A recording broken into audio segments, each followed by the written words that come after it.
والشمس تجري لمستقر لها ذلك تقدير العزيز العليم والقمر قدرناه منازل حتى عاد كالعرجون القديم لا الشمس ينبغي لها أن تدرك القمر ولا الليل سابق النهار وكل في فلك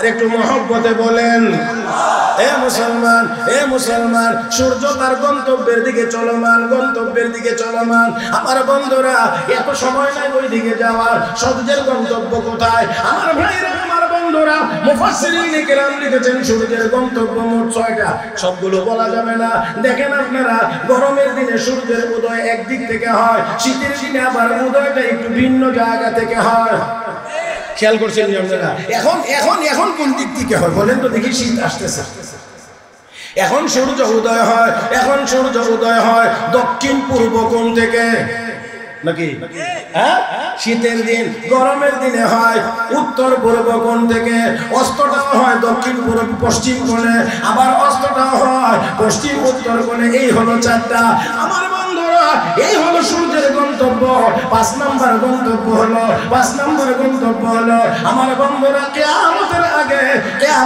আগে সূর্য পশ্চিম আকাশে একবার উঠবে মধ্য আকাশ পর্যন্ত উঠে আবার নিচের দিকে চলে যাবে এটা হলো তার 5 নম্বর গন্তব্য 6 নম্বর গন্তব্য সম্পর্কে আমার নবী বলেন সাহাবীরা জানো কি সূর্য ডুবে কোথায় যায় আল্লাহ এবং আল্লাহর রাসূল ভালো জানেন আমার নবী বলেন সাহাবীরা সূর্য ডুবে আল্লাহর আরশের নিচে গিয়ে সিজদায় পড়ে আবার ওঠার অনুমতি চায় আল্লাহ যখন অনুমতি দেন তখন সূর্য আবার পূর্ব দিক দিয়ে উদয় হয় ও ভাইরা আমার বন্ধুরা তাই আসুন বলছিলাম আল্লাহর সৃষ্টি জগৎ নিয়ে একটু চিন্তা করে দেখেন তাহলে অবশ্যই আল্লাহর কুদরতের সামনে আমার আপনার মাথা নত হয়ে আসবে আমি বলি বিজ্ঞান যেখানে গিয়ে অচল হয় আমার আল্লাহর কোরআন সেখানে সচল থাকে বিজ্ঞান যেখানে গিয়ে অচল সেখানে কোরআন বেশি দূর যাওয়া লাগবে না বেশি দূর গিয়ে আপনাদেরকে বুঝাইতে চাই না মানুষ যখন সংকটাপন্ন হয় মরণের কাছাকাছি চলে যায় তখন আর কেউ গিয়ে বিজ্ঞানের বই তার কানের কাছে গিয়ে পড়ে না তখন তাহলে বোঝা গেল তোমার বিজ্ঞান তো দুনিয়াতে থাকতেই কথা দুনিয়াতে থাকতে এখনো রূহ বেরই হয় না তাও দুনিয়াতে থাকতেই তোমার বিজ্ঞানের সব থিওরি অচল এখানে আমার আল্লাহর কালাম সচল উপরেই যদি চলে না তোমার নিচে গেলে হ্যাঁ এখানেও চলবে না শাহজাহান ফখর সে রাখতে थे सर में ताज कब्र में ओ सूरह अलहम्द की मोहताज कब्र में ओ सूरह अलहम्द की मोहताज ओ मुसलमान যত বড় রাজা বাদশাহী হোক না কেন কবরে তার কোনো ডিগ্রি চলে না একমাত্র আল্লাহর কোরআন কবরেও তাকে সাহায্য করতে পারে জোরে বলবেন এখন বলবেন হুজুর আপনারা তো মাটির নিচের কথা বলেন এটা আরেকটা বড় অভিযোগ আমরা এখানে মাটির নিচের কথা বলি তার মানে কবরের কথা বলি দুনিয়ার কথা তো বলি না তাহলে দুনিয়ার কথা একটা বলি আমি একবার মালয়েশিয়া যাচ্ছি বাংলাদেশ বিমান এয়ারলাইন্স ঢাকা থেকে ওঠার আগে ঘোষণা দিচ্ছে সম্মানিত যাত্রীবৃন্দ আমরা 3 ঘন্টা সময়ের মধ্যে 38,000 ফুট উপর দিয়ে উড়ে কুয়ালালামপুর ইন্টারন্যাশনাল এয়ারপোর্টে অবতরণ করব বলে আমরা আশা করছি বিমান উঠছে 38,000 ফুট উপরে যখন হয়েছে লেভেল হয়েছে তখন বুঝলাম যে এখন 38,000 ফুট উপরে আছে কথা বুঝেন নাই বাংলাদেশ থেকে মালয়েশিয়া পূর্ব দিকে 38,000 ফুট উচ্চতায় বিমান উঠছে এমন সময় হঠাৎ রাতের বেলা বিমানে বড় বড় ঝাঁকুনি নামছে মাইকে ঘোষণা হচ্ছে সম্মানিত যাত্রীবৃন্দ নিজ নিজ জনে বসে থাকুন সিট বেল্ট বেঁধে রাখুন আমরা দুর্যোগপূর্ণ আবহাওয়ার আশঙ্কা করছি আমার সিট আছিল আবার যে আমরা চাইলে বিমানে ডানা দিই যেমন টাঙ্গর হাওরে বর্ষাকালে যদি বাতাস উঠে তো ঠিক মতো এখানে তো জাগি দিলে ডুবে গেলে কিছু ছাত্রা দেখুন যে দৌড়ে আছে যান বাঁচানো যায় কিনা। 38,000 ফুট উপরে যদি বিমান ক্রাশ হয় তাহলে আপনি যদি চিন্তা করেন যে মতুরকান্দি মাদ্রাসার মাঠে পড়ে আপনি মারা যাবেন তাহলে এই চিন্তাটাও ভুল হবে, কারণ আপনি পইরা মরা লাগবে না, মইরাই পড়তে যাবে।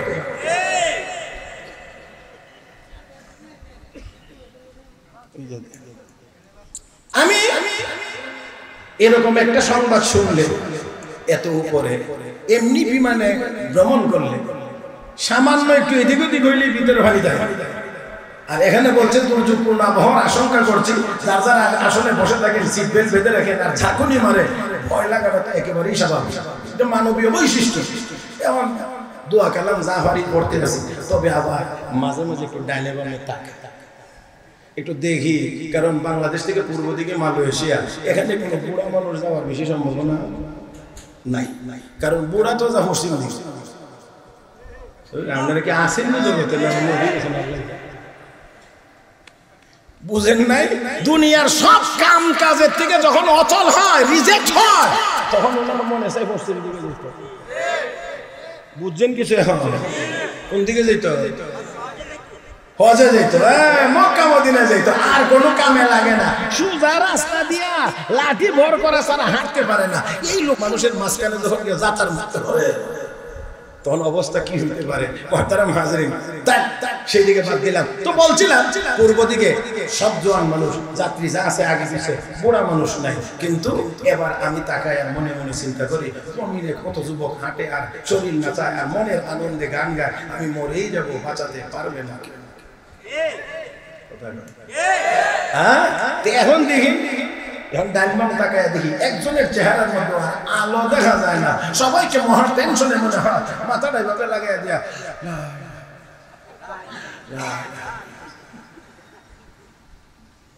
দোয়া ইউনুস পরে চিন্তা করে দেখলাম, তখনই মনে হলো যে এই 38,000 ফুট এই দুর্যোগপূর্ণ আবহাওয়া, এই বিজ্ঞানের আধুনিকতম আবিষ্কার, এই 1900 কিলোমিটার গতিতে চলমান একটি বিশাল আকৃতির বিমান আমার আল্লাহর বাতাসের সামনে অসহায়, যার কারণে সব থিওরি যেখানে অচল, যেখানে কোরআনের আয়াত এবং দোয়া লা ইলাহা ইল্লা আনতা সুবহানাকা ইন্নী কুনতু মিনাজ জালিমিন, আমার আল্লাহর বর্ণিত দোয়া 38,000 ফুট উপরে সচল।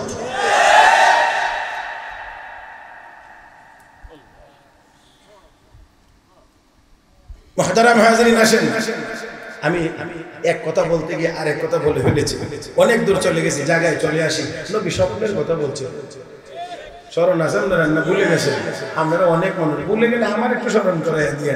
নবী স্বপ্নের কথা বলছেন, সাহাবায়ে কেরাম আপনার মতো না, এটা আমার বুঝে আয় না, এটা আমার বুঝে আয় না, এটা বুঝে আয় না, এটা বুঝে আয় না, মক্কার কাফেরদের একজনেরও বুঝে আইছে না, কিন্তু সবাই মিলে গিয়ে কার অনুসরণ করো, কি পাগলের মতো দৌড়াদৌড়ি করো, কার পিছনে এতদিন দৌড়াইলা, বলে কি হয়েছে? তোমার নবী দেখো এক রাতের ভিতরে বলে 7 আসমান ভ্রমণ করে আবার রাতের ভিতরে মক্কায় এসে পড়ছে, এটা কি বিশ্বাস করা যায়? বুঝেন না আপনারা এখনো কথা? সব বিজ্ঞানীরা গিয়ে কয়, আবু বকর কোন নবীর পিছনে দৌড়াও, নবী দিনে পাগল ছাড়া কিচ্ছু না, চিৎকার মেরে কন্যা আউযুবিল্লাহ। ওই আমার নবী পাগল? জোরে বলেন, ওয়াল কলামি ওয়া মা ইয়াসতুরুন মা আনতা বিনি'মাতি রাব্বিকা বিমাজনুন ওয়া ইন্না লাকা লাআজরান গায়রা মামনুন ওয়া ইন্নাকা লা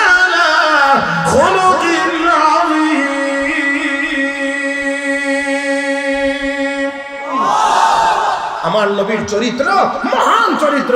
ও মুসলমান, যার মহা চরিত্র মহান চরিত্র হয় সেই লোক পাগল হতে পারে না, কারণ পাগলের কোনো চরিত্র হয় না। পরনের লুঙ্গি মাথার বেঙ্গল ঠিক থাকে, ঠিক থাকে না, তুমি ভালো মানুষ কষ্ট হইতেছে বলতে। মুহতারাম হাজিরিন, অনেক দিন আগে মনে হয় একবার আসছে, কতদিন আগে ঠিক করতে পারবো না, তবে অনেক দিন আগে একবার মতুরগঞ্জে আসছিলাম। আর অনেক দিন পরে, তো অনেক দিন পরে যখন আয়াই বললাম এই এক ওয়াজের লাগি, সেই 100 কিলোমিটার দৌড়াইয়া আয়াই যখন বললাম, এত তাড়াতাড়ি ছেড়ে দিলাম।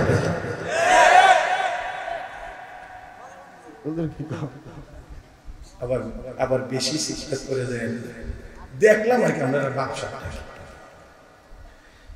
তো সাহাবায়ে কেরাম বিশ্বাসী ছিলেন, সব কাফের বেঈমানরা কি করে এমন নবীর পিছনে নি দৌড়াও, হে বেটা আজকে রাতে বলে সারা সাত আসমান ঘুরে পড়ছে।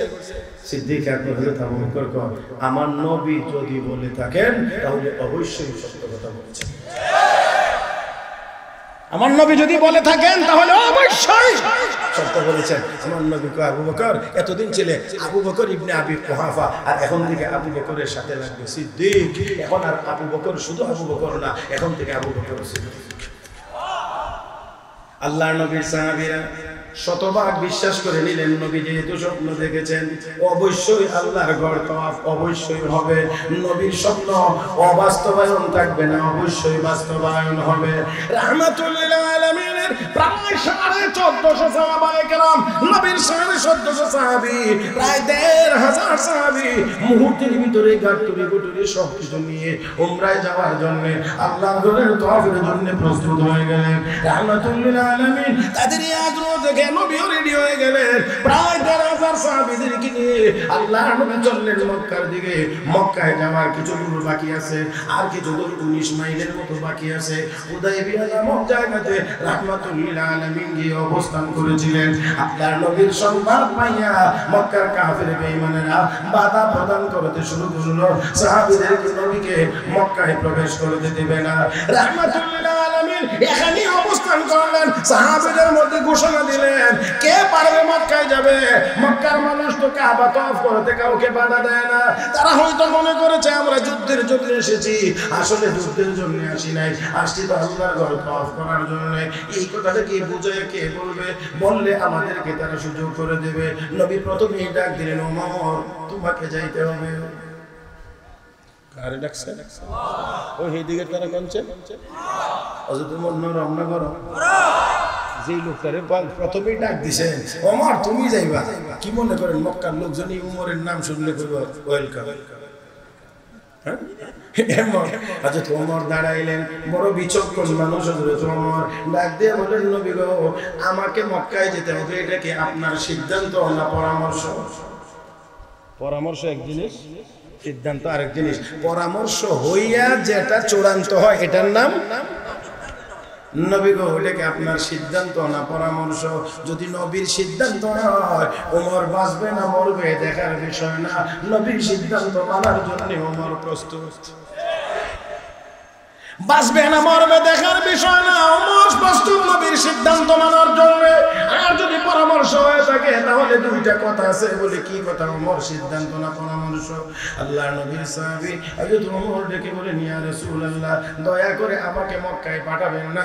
ওগো নবী আমাকে মক্কায় পাঠাবেন না, তার কারণ আমার নাম শুনলে মক্কার মানুষের মেজাজ গরম হয়ে যায়।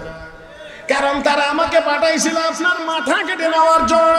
মাথা কাটলাম না, আপনার নিজের মাথায় দিয়ে দিলাম, কিন্তু তারা এই কথা শুনে আমার উপরে বড় ক্ষিপ্ত। নবী গো মক্কা থেকে যখন হিজরত করে মদিনায় আসি, কাবা ঘর তওয়াফ করলাম, সবার সামনে তওয়াফ করলাম, নামাজ পড়লাম, দোয়া করলাম, ওপেন রাখলাম, ও মক্কার কাফের বেঈমানেরা, ও আবু জাহল কোথায়, আবু লাহাব কোথায়, উতবা সাহেবরা কোথায়, আমি খাত্তাবের ছেলে ওমর, আমি হিজরত করে নবীর নির্দেশে মদিনায় যাচ্ছি, কেউ যদি পারিস আয় আমার সামনে আয়। একজন আসে না, এত তাদের ভিতরে কিন্তু খুব রয়ে গেছে। ওগো আল্লাহর নবী, এই জন্য আমাকে মক্কায় না পাঠানোটাই ভালো হবে। 2 নাম্বার কারণ হলো আপনি যে সমঝোতা চাইতে আছেন, এই সমঝোতা আবার আমাকে দিয়ে হবে না, কারণ আমি এই মেজাজের মানুষ না। আমি যখন গিয়ে বলবো আমার নবী বলেছেন 20, মক্কার কেউ যদি বলে না 19, এমনি শুরু দিবে। আমার নবী বলছেন 20, তুই 19 কর কে রে? এই লোক দিয়ে সমঝোতা হয় না। সমঝোতা করতে গেলে কিছু ছাড়তে হয়, কিছু কথা হয়। দেখেন না রাজনৈতিক দলগুলোর মধ্যে কত সমঝোতা হয়, এমনি এমনি এমনি, না এখানে তুমি এখানে দাদা না এটা খাবো, এই সমঝোতা এটা আমাকে দেওয়া হবে না। ওখানে নবী আর উসমানকে পাঠায় দেন। আল্লাহর নবী এবার হযরত উমরের কথা শুনলেন, ডাকলেন, ওসমান মক্কায় তোমাকে যেতে হবে। হযরত উসমান কো লাব্বাইক ইয়া রাসূলুল্লাহ। যাও মক্কার লোকজনকে গিয়ে বলবা আমরা উমরা করার জন্য আসছি, আর কোনো কিছু না, আমাদের উদ্দেশ্য হলো কাবা ঘর তওয়াফ করা, আমরা এই কাজ করবো, সাফা মারওয়া সাই করবো, এই হলো আমাদের কাজ, এর বাইরে এই সফরে আমাদের আর কোনো কাজ নাই। হযরত ওসমান রওনা করছেন, এই দিক দিয়ে কাফের বেঈমানরা কাবা চত্বরে একেবারে প্রস্তুত হয়ে বসে আছে, না জানি কখন কি হয়। এমন সময় দেখা যায় আসতেছে, ও আল্লাহ, হযরত ওসমান যাচ্ছেন মাত্র একা, তারা অনেকজন দাঁড়ায় রেডি আয় করতেছে। কাছে যখন আসছে দেখা যায় না বেশি না, মাত্র একজন। আরো যখন কাছে আসছে এবার দেখা যায় হযরত ওসমান। হযরত ওসমানের চেহারা যেই মাত্র দেখছে, অনেকের তরবারি আপনা আপনি নিচে নেমে গেছে, কারণ হযরত ওসমান কুফরি জমানার বড় দানশীল ব্যক্তি ছিলেন। মক্কাতে এমন লোক পাওয়া বড় কঠিন, যার পেটের ভিতরে হযরত ওসমানের ডাইল বড়টা নেই। তরবারি নেমে গেছে, আবার কেউ কেউ নামা নামা, ওসমান আসছে নামা, মনে নাই পরোটার ডাল জেগেছিল। এবার দেখেন, এই ভাই আমার দিকে তাকাইবেন, আমার দিকে তাকাইবেন, কথাগুলো গুরুত্ব উপলব্ধি করার চেষ্টা করতে হবে। সব ওয়াজ আপনারা জানেন, একেবারে জানেন না এমন না, কিছু কথা হইতো এই ওয়াজের ভিতরে গুরুত্বপূর্ণ থাকতে পারে, সবগুলো ছোট কথা, ক্ষুদ্র কথা, এটা আমাদের সকলের জানা নাও থাকতে পারে। এই কথাগুলোই ওয়াজের আকর্ষণ, এবং এই জায়গাটাই আমাদের সুন্দর মতো। হযরত ওসমান যখন গেলেন, সবাই খুশি, ডাক দেখ ওসমান তুমি আসতে বড় ভালো হয়েছে। এই কথাটার ভিতরে যেন আরেকটা ইঙ্গিত আছে, মানে তুমি আইসো ভালো হয়েছে, ওমর যে আইসে না হিরা ভালো হয়েছে, কথা কয় না, ওমর যে আসে নাই সেটা ভালো হয়েছে। ওসমান যদিও তুমি মুসলমান, কিন্তু তুমি আমাদের বন্ধু, তোমার সাথে আমাদের কোনো বিরোধ নাই, তোমার সাথে আমাদের কোনো বিদ্বেষ নাই। কারণ কি খাইছে যে। তবে ওসমান শোনো, কথা শোনো বলি কি, তোমার যত মনে চায় কাবা ঘর তওয়াফ করবা করতে পারো, যত মনে চায় ইবাদত করবার তুমি করো, আমাদের মেহমান হয়ে তুমি মক্কায় থাকবে, কোনো অসুবিধা নাই। তবে মনে রাখবে তোমার নবীকে কিন্তু মক্কায় আসতে দেওয়া হবে না। হে মুসলমান, হযরত ওসমান তখন এই গর্জে উঠলেন, চিৎকার মেরে কোন আল্লাহু আকবার। যে ওসমান গরম হয়ে গেলেন, গরম, তার কারণ কি? নবীর বিরুদ্ধে কথা চলে গেছে, তোমার নবীকে আসতে দেওয়া হবে না। হযরত ওসমান ডাক দিয়ে বলেন, আমার নবীকে 20 মাইল দূরে দাঁড় করিয়ে রেখে আমাকে তোমরা আপ্যায়ন করতে চাও? আল্লাহর কসম, আমার নবীকে রেখে আমি তোমাদের কোন রকমের আপ্যায়ন গ্রহণ করতে পারবো না। এই মুসলমান, এটা হলো নবীর মহব্বত। নবী দূরে দাঁড়িয়ে থাকবে আর আমাকে তোমরা আপ্যায়ন করবে, আমি সেই আপ্যায়ন গ্রহণ করবো, তা হতে পারে না। আমার ভাইয়েরা, মনে রাখতে হবে, এই দুনিয়ার সব কাফের বেঈমানদের সাথে আমাদের বিভিন্ন রকমের সম্পর্ক থাকতে পারে, আমাদের বাণিজ্যিক সম্পর্ক থাকতে পারে, আমাদের রাজনৈতিক সম্পর্ক থাকতে পারে, আমাদের আরো অনেক ধরনের সম্পর্ক থাকতে পারে, কিন্তু মুহাম্মদুর রাসূলুল্লাহ কোন হুকুমের বিরুদ্ধে গিয়ে আল্লাহ নবীর সুন্নাতের কোন বিরুদ্ধাচরণ করে দুনিয়ার কোন কাফির বেঈমানের সাথে আমাদের সমঝোতা হতে পারে না।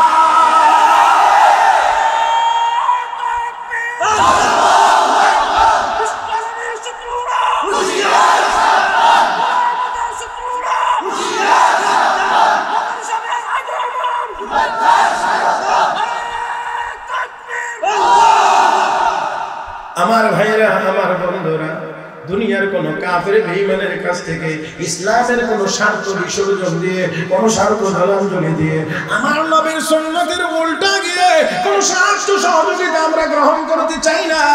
আমরা বিশ্বাস করি আমাদেরকে খাওয়াইবেন কে। যারা বলেন নাই কিছু সন্দেহ আছে, কিছু সন্দেহ আছে, না না আমার ভাইরা, আমার বন্ধুরা, খাওয়ানোর মালিক আল্লাহ, খাওয়ানোর মালিক আল্লাহ।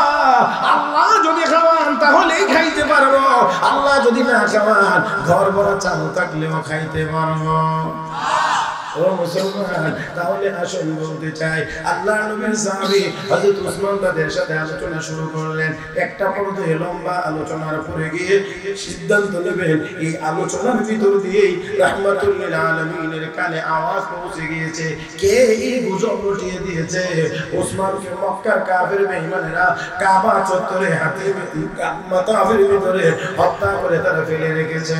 আল্লাহর হাবিবের কানে গিয়ে আওয়াজ যখন পৌঁছে গিয়েছে রাহমাতুল লিল আলামিন এখন আর সহ্য করে না, ডাক দিলেন সাহাবীরা, খবর পাইলাম আমার ওসমানকে তারা হত্যা করে ফেলেছে, আমার ওসমানকে যারা হত্যা করেছে, যদিও এসেছিলাম ওমরা করার জন্য, ওসমান হত্যার বদলা না নিয়ে আমি নবী আর মদিনায় ফিরে যাইব না।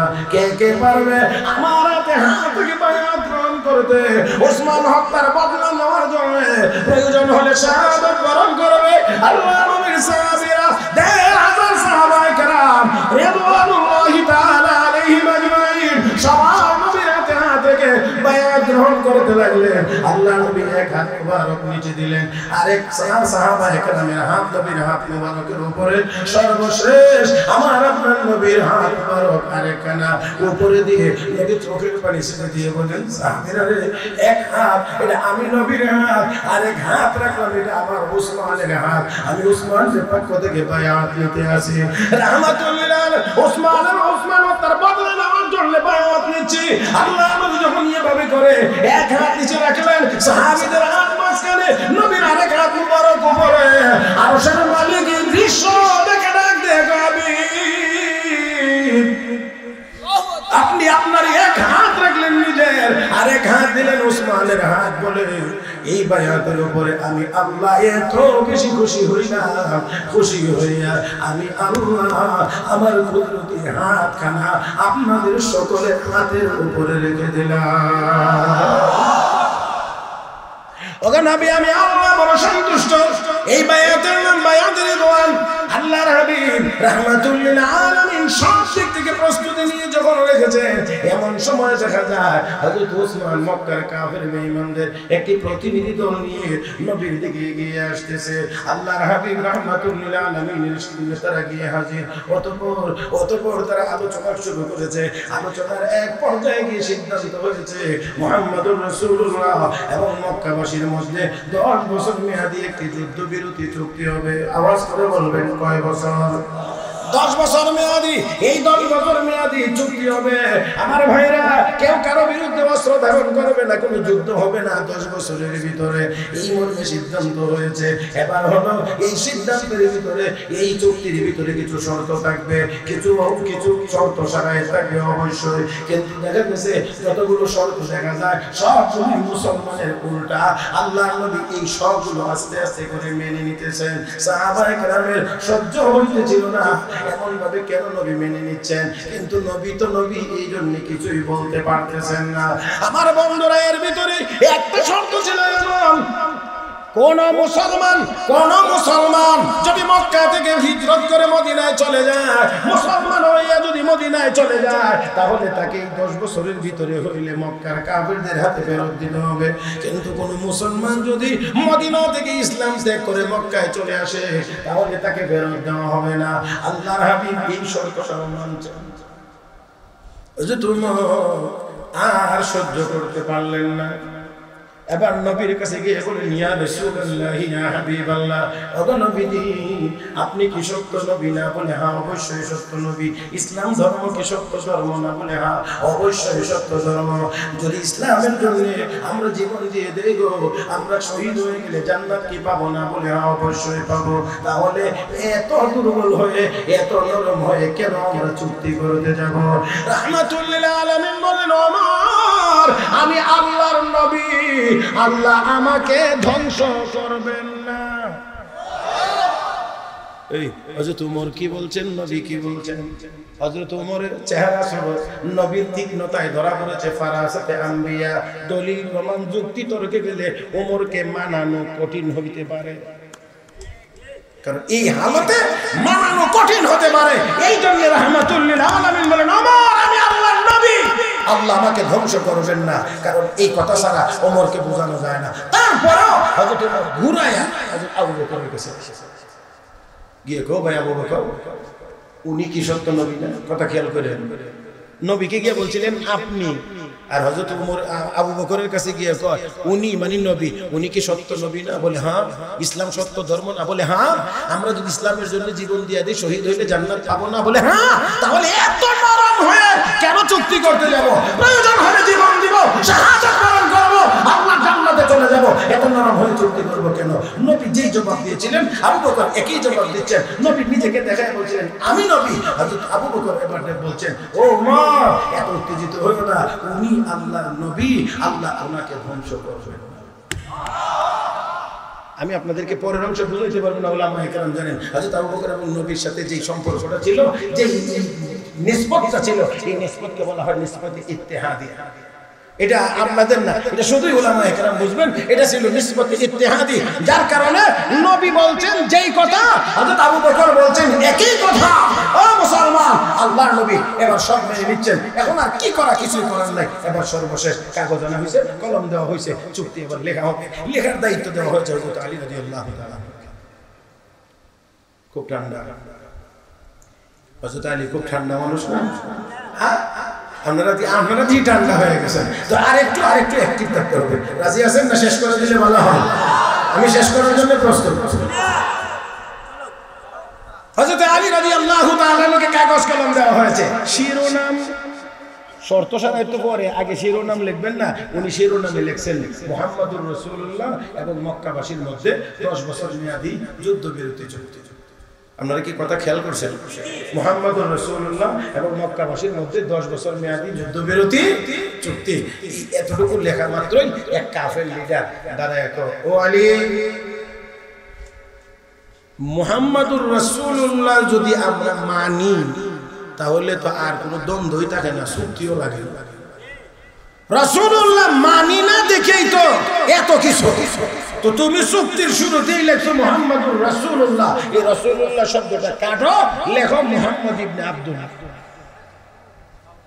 কি কাটতে হবে? কোন শব্দ কাটতে হবে? রাসূলুল্লাহ কাটতে হবে। হযরত আলী কলম রেখে দিয়ে এমনি চোখ বড় করে তাকায় কয় যে আলীর কলম দিয়ে রাসূলুল্লাহ লেখা আছে, আলীর গর্দান দেহ থেকে আলাদা হয়ে যাইতে পারে, কিন্তু আলীর কলম দিয়ে আর কোনোদিন তা কাটতে পারে না। হে মুসলমান, চুক্তি তো আর হবে না, এখানেই শেষ হয়ে যায়। আমার আপনার নবী এবার এখানেও নরম হয়ে না, দেখো আলী কাগজটা আমার সামনে আনো, কলমটা আমার হাতে দাও, লেখাটা আমাকে দেখায় দাও, কোন জায়গায় লিখছো রাসূলুল্লাহ শব্দটা দেখায় দাও। কারণ আমার নবী অক্ষর জ্ঞান মুক্ত ছিলেন। وما كنت تتلو من قبله من كتاب ولا تخطه بيمينك إذا لارتاب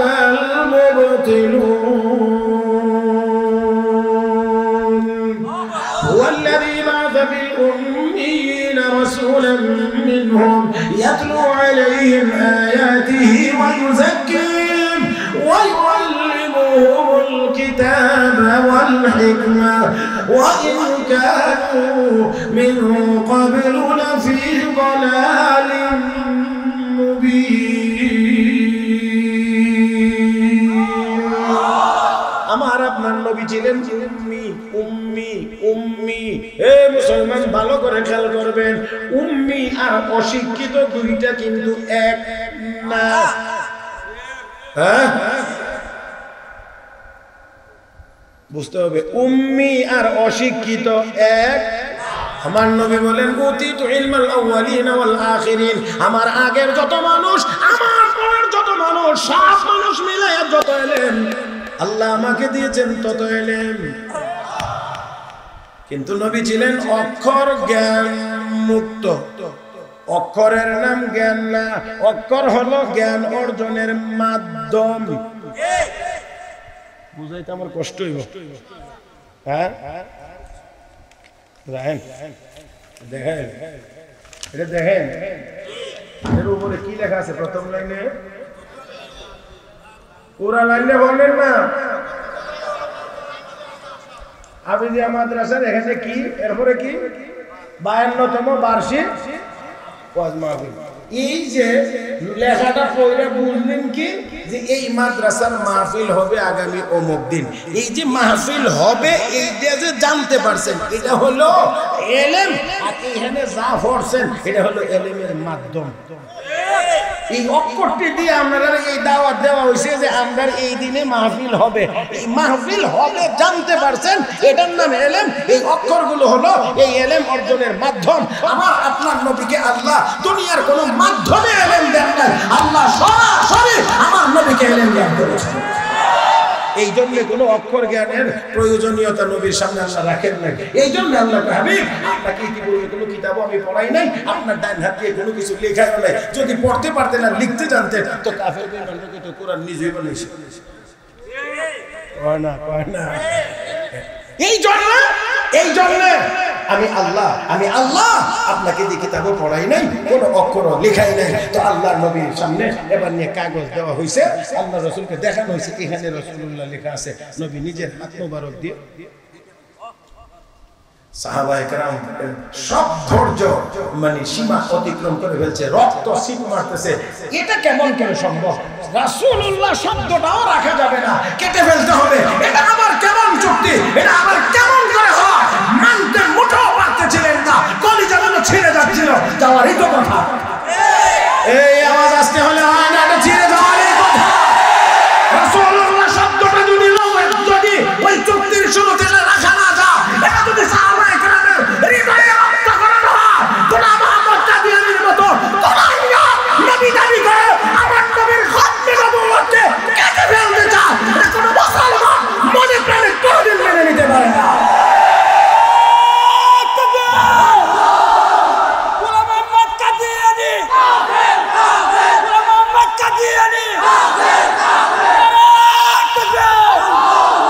ما كان محمد أبا أحد من رجالكم ولكن رسول الله وخاتم النبيين وكان الله بكل شيء عليما।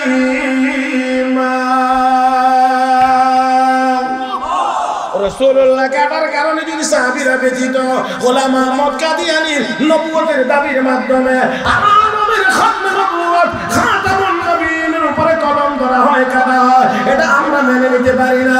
আমার ভাইরা, আমার বোনেরা, যে যেই জায়গায় রাজনীতি করেন, কিন্তু আমাদের সামনে এই ওয়াদা অবশ্যই এবার ভোটের আগে দিতে হবে। ক্ষমতায় গেলে অবশ্যই কাদিয়ানীদেরকে রাষ্ট্রীয়ভাবে অমুসলিম ঘোষণা করতে হবে। যেই দলই করেন, আমি রাজনীতির কাছাকাছিও নাই, সকালে কিলোমিটারের ভিতরেও নাই ভাইরা। তারপরেও বলছি, যারা ঘোষণা দিতে হবে আমরা ক্ষমতায় গেলে কাদিয়ানীদেরকে অবশ্যই অমুসলিম ঘোষণা করব। এই ঘোষণা অবশ্যই নির্বাচনী ইশতেহারে থাকতে হবে। শুধু খালি আমি সেই আমরা তমুক হবে না, জায়গায় হাত দিতে হবে। এটা ঈমানের জায়গা, এই ঈমানের জায়গা। রাহমাতুল লিল আলামিনের জীবনে উহুদের ময়দানে দান শহীদ হয়েছে, তায়েফের ময়দানে নবী রক্ত ছড়িয়েছেন, তারপরে আরো চলার পথে নবীর কাটা দেওয়া হয়েছে, জামাতের শান্তা উটের ঘুরি দেওয়া হয়েছে। রাহমাতুল লিল আলামিন এতটা কষ্ট পান নাই যখন মুসাইলামাতুল কাযযাব নবীর জীবদ্দশা নবুয়তি দাবি করেছিল। রাহমাতুল লিল আলামিন যত কষ্ট পেয়েছিলেন, এত কষ্ট আর কোনো কিছুর মাধ্যমে পান নাই। আপনারা কি এই মতের সাথে একমত যে কাদিয়ানীদেরকে অমুসলিম ঘোষণা করা হোক? এই কথার সাথে কি সবাই একমত?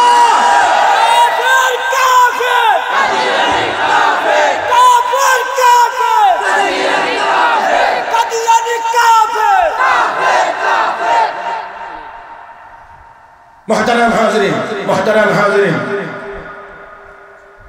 খুবই কষ্ট লাগার এই কথা।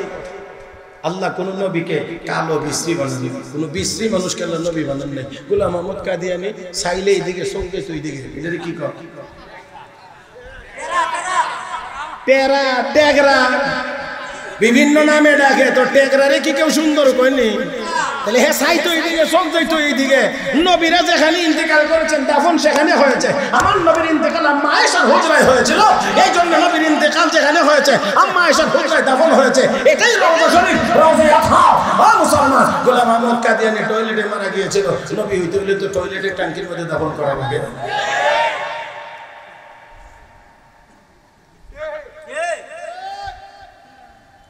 আল্লাহ তুমি আমাদের সবাইকে বোঝার তৌফিক দান করো। আমার ভাইরা, তারা এই দেশে মুসলিম পরিচয় দিয়ে, আপনারা অবশ্যই এই কথা জানবেন, হুদুদে হারাম মক্কার, হুদুদে হারাম মদিনায়, এই জন্য দুইটাকে বলা হয় হারামাইন। একটি নির্দিষ্ট সীমানা আছে, এই সীমানার ভিতরে কোনো অমুসলিম প্রবেশ করতে পারে না। আপনারা অনেক সময় অনেকে বুঝতে চান না, এরা কাফের কইলে কি না কইলে কি বলে, তো এমনি কাফের। অনেকে যারা ইমানদার, মানে ইমানদারি বাইলে বাপ মায়ে কয় এরা কাফের, কইলে ওরা কাফের, না কইলেও কাফের। জিনা জিনা আপনি মনে রাখতে হবে, মনে রাখতে হবে হুদুদ হারামের যে ইয়ে আছে, যে সীমানা, যে হারামের যে সীমানা, এখানে সব সাইড দিয়ে প্রবেশ করতে লেখা আছে নন মুসলিম নো এন্ট্রি। কোন অমুসলিম প্রবেশ করতে কথা কয় না। কিন্তু নবীর দুশমন কাদিয়ানীরা শুধুমাত্র আমাদের দেশে রাষ্ট্রীয়ভাবে অমুসলিম ঘোষণা না হওয়ার কারণে মুসলমানি নাম ব্যবহার করে করে সেই হারামের মধ্যে যাইয়াও তারা এই কুলাঙ্গারেরা যেখানে কোনো অমুসলিম প্রবেশ করতে পারে না, কিন্তু অমুসলিম হয়েও মুসলমানের শ্রদ্ধা বরণে তারা ওই জায়গা পর্যন্ত পৌঁছে যাচ্ছে। আল্লাহ আমাদের সবাইকে বোঝার তৌফিক দান করুন। মুহতারাম হাজিরিন, রাসূলুল্লাহ শব্দ স্মরণ আছে? রাসূলুল্লাহ শব্দটি কেটে হচ্ছে, নবী কাটলেন, সবকিছু লেখা এবার হচ্ছে। সাহাবায়ে কেরাম মানতে পারছিলেন না, এই বহি প্রকাশ করছে, সব শেষ, সব লেখা শেষ, সই হয়ে গেছে, সিল হয়ে গেছে। চুক্তি করে কাফের লিডারেরা, এই চুক্তির ভিতরে এটাও ছিল, এখান থেকেই ফেরত যেতে হবে, এবার উমরা করতে পারবেন না। আগাম ইহরাম খুলে ফেলো, সবাই জানবেন তার চুল গলায় না, ইহরাম খুলেন না। আল্লাহর নবী একবার তাঁবুর ভিতরে যান, একবার বাহিরে যান, একবার বাহিরে, একবার ভিতরে, একবার বাহিরে, একবার ভিতরে, অস্থির সময় পাঠ করছিলেন। এই সফরে উম্মত জননী হযরত উম্মে সালমা রাদিয়াল্লাহু তাআলা নবীর সঙ্গে ছিলেন। নবীকে জিজ্ঞেস করেন, আপনি এত অস্থির কেন, পেরেশান কেন? নবী কয়, উম্মত নবীর হুকুম অমান্য করার কারণে বহু উম্মত আযাব আর গজবের সম্মুখীন হয়েছে। আমি নির্দেশ দিলাম মাথার চুল ফেলে দেওয়ার জন্য, আমার সাহাবীরা হুকুম মানতে বিলম্ব করছে, ভয় হচ্ছে না জানি আল্লাহর কোন আযাব চলে আসে। আম্মা জান হযরত উম্মে সালমা রাদিয়াল্লাহু তাআলা বলেন, ইয়া রাসূলুল্লাহ, সাহাবীদের মন খারাপ, আপনি এই নির্দেশটা না দিয়ে বরং একটা কাজ করেন। বলে কি? যে আপনি নিজের মাথার চুল মোবারক নিজে আগে ফেলায় দেন। সঠিক সময়ে সঠিক পরামর্শ দিতে পারা, এটাও বিচক্ষণতা। আমরা তো বোমবাস্টিক মার্কা নেতা এই দেশে দেখি, আর বোমবাস্টিক মার্কা তাহে উপদেষ্টা। কথা বুঝেন নাই যে নেতাও বোমবাস্টিক, উপদেষ্টাও বোমবাস্টিক। এটাও যেমন কিচ্ছু বুঝে না, এটাও কিচ্ছু বুঝে না। কারণ এক গাদার উপদেষ্টা আরেক গাদা ছাড়া কিছু নেই। আমার ভাইয়েরা, এখন আল্লাহর নবীর স্ত্রী যখন বললেন আপনি মাথার চুল ফেলে দেবেন, আপনি মাথার চুল ফেলে দেবেন, এই চুল ফেলে দেওয়ার কথা বললে নবীকে চমৎকার পরামর্শ দিয়েছেন। এই সঠিক সময়ে সঠিক পরামর্শ যদি দিতে পারতো আর গ্রহণ করতে পারতো, তাহলে 45 মিনিটের ভিতরে চুলের মতো দেশ ছাড়তে যেত। বুঝেন নাই মনে হয়? হ্যাঁ, যে উপদেষ্টা বানাইছে, মানে এই দেশের বাগা বাগা চিহ্নিত চিহ্নিত নাস্তিক দিকে দিকে উপদেষ্টা বানাইছে, উপদেশও দিছে, চমৎকার উপদেশ। এখন বুঝুন কেমন উপদেশ দিছিল।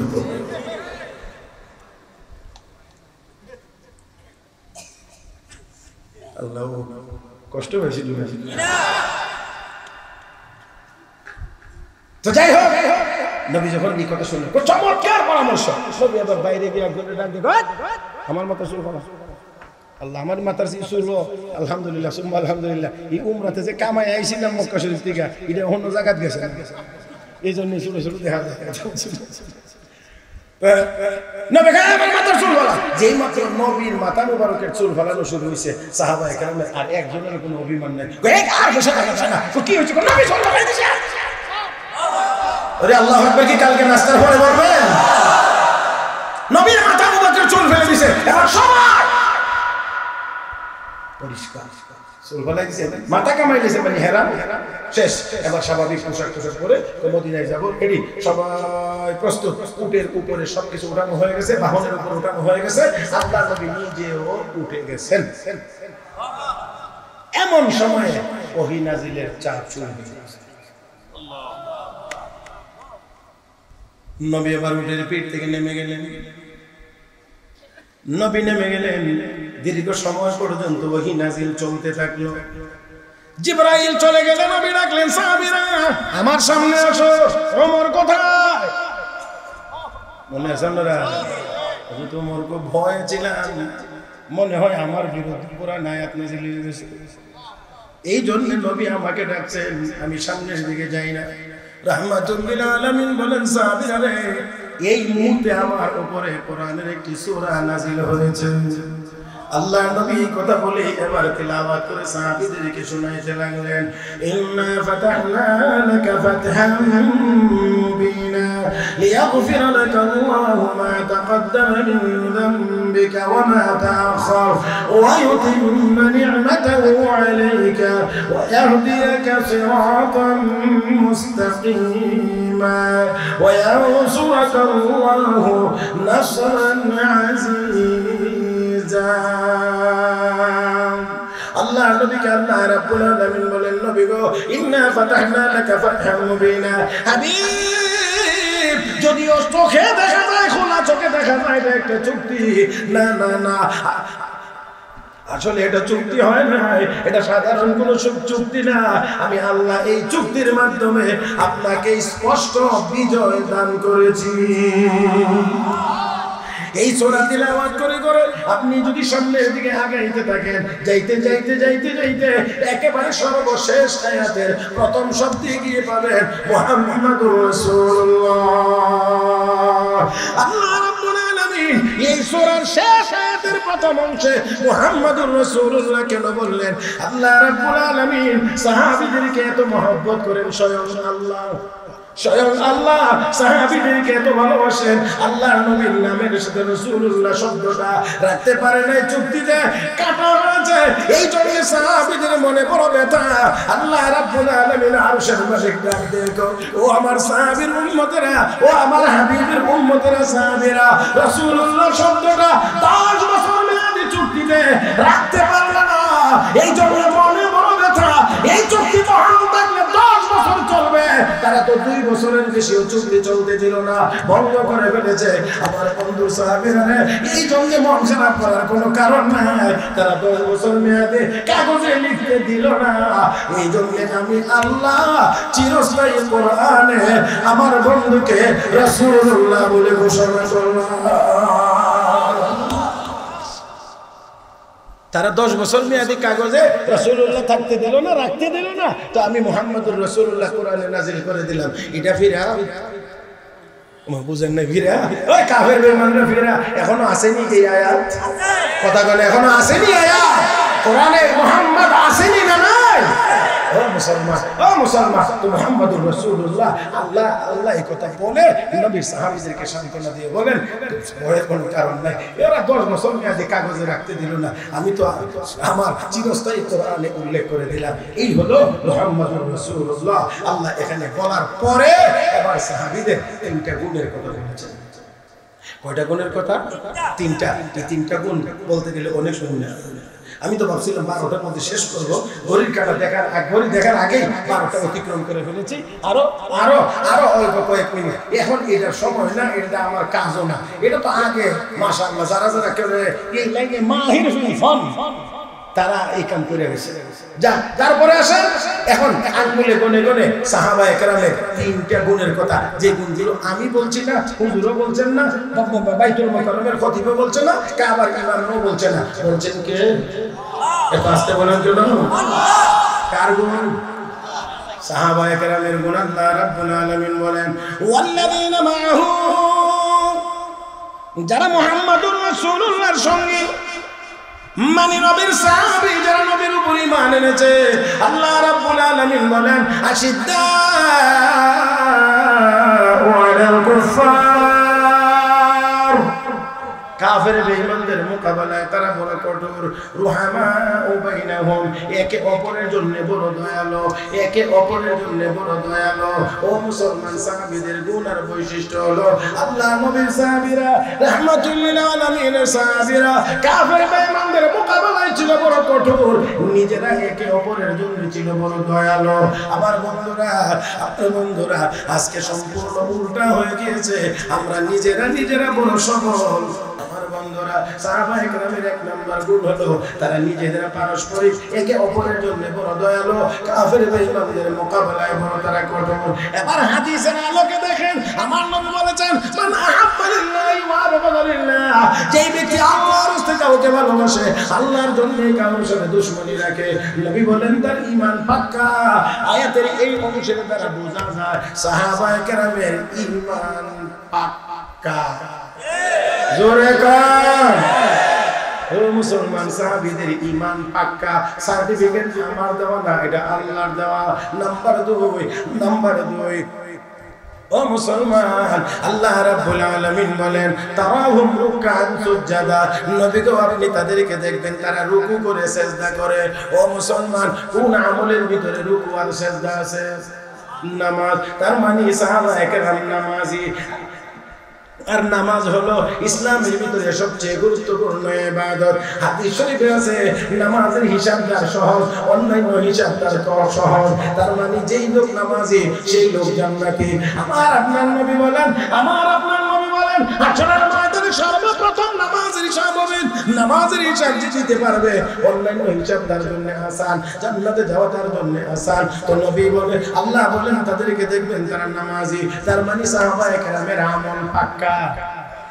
ওই কথা বললেন, সাহাবীদের ঈমান পাক্কা।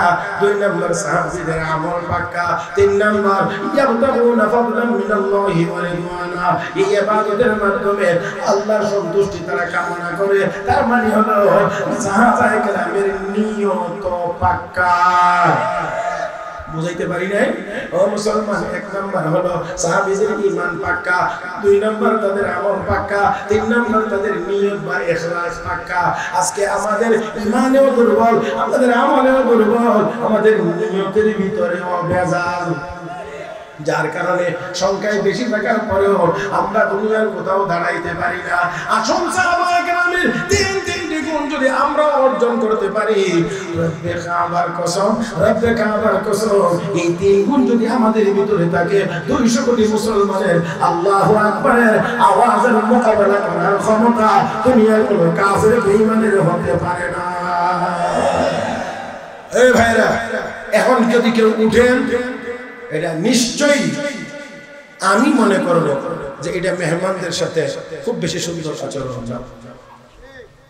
এতক্ষণ আমি আমার সর্বোচ্চ মেধা, যোগ্যতা, শারীরিক পরিশ্রম সব দিয়ে আপনাদেরকে কিছু কথা শোনানোর চেষ্টা করেছি। এখন বুঝতেছেন যে শেষ হয়ে যাচ্ছে, আর এই শেষ করবার আগেই উঠে চলে যাওয়াটা, এটা আমার মনে হয় মজলিসের সাথে সুন্দর আচরণ না। দয়া করে কেউ এখন উঠবেন না। আর এখন যদি কেউ উঠেন, তাহলে আমি মনে করব আপনি মাদ্রাসার প্রতি আন্তরিক না। আমি আগেই বলছি, হুজুর আমাকে ইঙ্গিত দেওয়ার পরে আমি জবাবও দিছি, তারপরেও বলছি সবকিছুর পরেই মাদ্রাসা। কারণ এমন একটি মাদ্রাসায় গিয়ে আলিফ বা তাসা পড়ার কারণেই আমি মেহরাজুল হক আজকে আপনাদের সামনে কথা বলতে পারছি। না হয় কথা বলতে পারতাম না। আমার ভাইয়েরা, সেই জন্য আমি কোনো ভূমিকা ছাড়া, কোনো ভাবসাব ছাড়া সোজা আপনাদের কাছে সামান্য মাত্র কয়েকটা মিনিট, 2-4-5 মিনিট আপনাদের কাছে একটু চাইলাম। বড় করে কিছু চাইবো না, অ্যামাউন্ট বড় না, ছোট করে চাইবো। আল্লাহর কোন গোলাম আছেন এই মুহূর্তে বলবেন যে ইনশাআল্লাহ আমি এই মাদ্রাসায় মাত্র 2000 টাকা দেব, এমন একটা আল্লাহর বান্দা কেউ আছে?